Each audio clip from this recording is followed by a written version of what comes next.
guys about what's true and what's not true about essential oils and pets on the internet. So who wants to play a game? You guys want to play a game? Okay, we'll get to that in a second. But here's the thing, anyone can write anything and put it on the internet. Did you know that? We get both extremes and everything in between with literally every situation. And it's not always the best to rely on the internet and blogs and Facebook posts for things like factual, medical, or veterinary information. And this includes using essential oils with animals. What's really important is to go to the research, like we talked about yesterday, and experienced frontline practitioners who you're hearing from today, who are actually using essential oils with animals, especially if you're brand new. So the thing is, everybody wants to use essential oils around their home and with and around their animals. So sometimes people are a little bit afraid to do that, especially in the beginning. And so I have a quick story about my friend Wanda. So Wanda has a house full of cats, and she was really afraid to use essential oils around her animals, even for herself, until she actually took one of my classes. She wanted to learn from someone who had experience and knowledge on this particular subject. And she had this to say: I have 5 cats, all different, and each with their own unique things going on. I was so leery about using essential oils at all with my kitties until this class. Thank you for sharing of your knowledge like this. I feel 1,000 times more confident now in using the oils and in knowing which is better for them. This might sound like you, or someone you know, or someone on your team, or someone you just enrolled. And my goal today is to really help you become aware of the truth regarding different things said on the internet about essential oils and pets. So I wanted to know why people were still kind of freaked out and confused about using essential oils around animals. And so I did something crazy. I searched on Google to see what came up first when I Googled essential oils and pets, or essential oils and animals. And I found some pretty interesting stuff. But instead of me just telling you what I found, I thought I'd make it a little bit more fun since it's the last day of convention. And what we're going to do is play a little game, okay? So what I'm going to do is I'm going to put up a statement on, if my slides work, I'm going to put up a statement that I found on Google. And you guys are going to yell, true, or false, whichever one you think it is. It's okay if you're wrong. And then we'll see if you're right, okay? How does that sound? Sound good? Okay, let's get started. Here's the first one. Many essential oils such as eucalyptus oil, tea tree oil, cinnamon, citrus, peppermint, pine, wintergreen, and ylang-ylang are straight up toxic to pets. So, true or false? Okay. Wow, you guys must follow me on Facebook or something. So this is actually partially true. Oh, I know I tricked you. I totally tricked you on the first one. That's so rude. So what's false about this statement is that, or what's true about this statement is that there are a lot of different brands of essential oil out there, right? And like we learned from Laura Jacobs earlier today, not all essential oils are created equally. And so those brands of oils that are adulterated and things like that do have toxic or synthetic fillers in them that are toxic to pets, okay? So that's what's true about this statement. But I know everyone in here uses dōTERRA, and it's different for us. So, but I do want you guys to keep in mind that dōTERRA oils are very, very potent, and so it is important to dilute them so we don't overwhelm our pets with too much oil. And there are a few oils that you should stay away from, or at least be super careful with and dilute more, like tea tree and wintergreen, and use caution with some of our hot oils like cinnamon, clove, and cassia. What's not true on this statement, what's false that you guys are all right about, is that citrus oils, peppermint, ylang-ylang, pine oils, all of those are totally safe to use with pets if you're using dōTERRA oils. Okay, so I know that one was a a little tricky. I'm not going to trick you anymore, I promise. So let's go to the next one. When it comes to pets, applying oils topically can be irritating to the skin. Is that one true or false?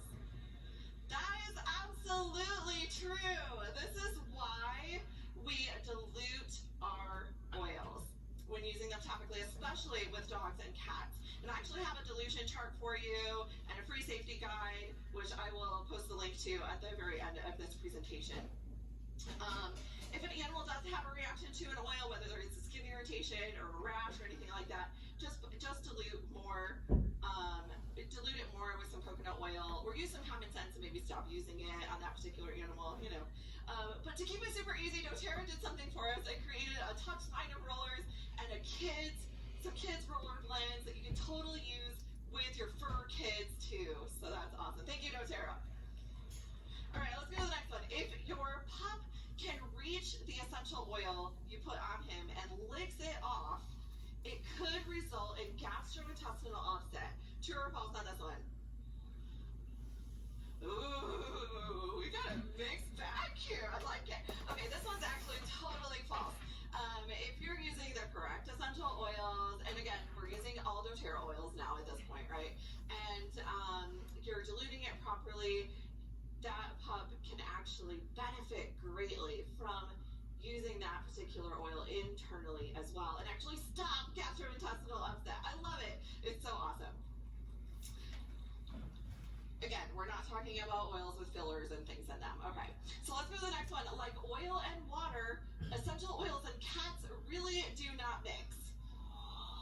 Oh, you guys are so good. This one is totally false. We learned from Wanda earlier that you can absolutely use essential oils with cats, and cats can greatly benefit from the use of essential oils to actually improve their health. And I want to take a hot second here to tell you guys the abode line is totally safe to use with animals, so put your mind at rest on that one.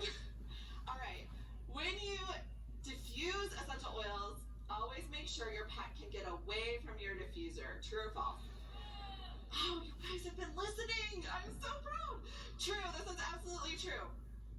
So stick with 3 to 4 drops in your diffuser. If you're diffusing like the new Abode blend, which does have tea tree oil in it, even though I just told you not to use that one, be careful with hot oils. You know, you might want to start with like 1 or 2 since it's a brand new oil, and just see how your individual animal responds. Some are more sensitive than others, some are less sensitive than others. Most animals are 100% fine with this sort of thing. So make sure it's up in an area where your animal can't knock it over and drink the water or something like that out of your diffuser. And make sure that your room door is open so that they can get away if they're a little overwhelmed with that particular smell, okay? All right. I found this one on Google. Diffused oils are very dangerous as the oils are inhaled. Not only are these oil droplets dangerous themselves, but the inhalation of these oils can cause a foreign body pneumonia in cats. What do you think about this one? Oh, my slides quit working. Okay, come on guys, help me out here. Oh, there's so many things wrong with this statement, I can't even. It's so false. So, the person who posted this was obviously a little bit confused. There's a delay on my clicker, guys. Okay. So what they're confused about is that essential oil, they obviously don't know that essential oils are volatile aromatic compounds, which means they evaporate very quickly at room temperature. They're not heavy or greasy. They do not cause foreign body pneumonia at all. They're actually absorbed into the system very quickly once inhaled. What does cause foreign body pneumonia are very heavy oils like mineral oil, or if a cat aspirates some food, that absolutely can cause a foreign body pneumonia, which is very dangerous to cats. But seriously, if essential oils cause foreign body pneumonia, all of us would be walking around with foreign body pneumonia right now because there's diffusers going up right next to the stage. So, all right, so in conclusion, since my time is up, we're going to go ahead and move to the next slide, if my clicker works. And we have an awesome little acronym for you about safety, because everybody's always still asking me about safety. When you're going to use essential oils with animals, always start slowly with pets. So we're going to which is where you allow your animal to choose which essential oil they like. You introduce the oil to them, you let them smell it. If they reach towards the oil or lick it or take it from you and run into the other room, that means yes, they like that particular oil. If they turn away from it or they run and hide under the bed, that's probably one that they're overwhelmed with, and you might want to maybe not diffuse that one at that particular time. So start with self-selection. You're going to always introduce an oil with the lid on and closed. Trust me, they can still smell it.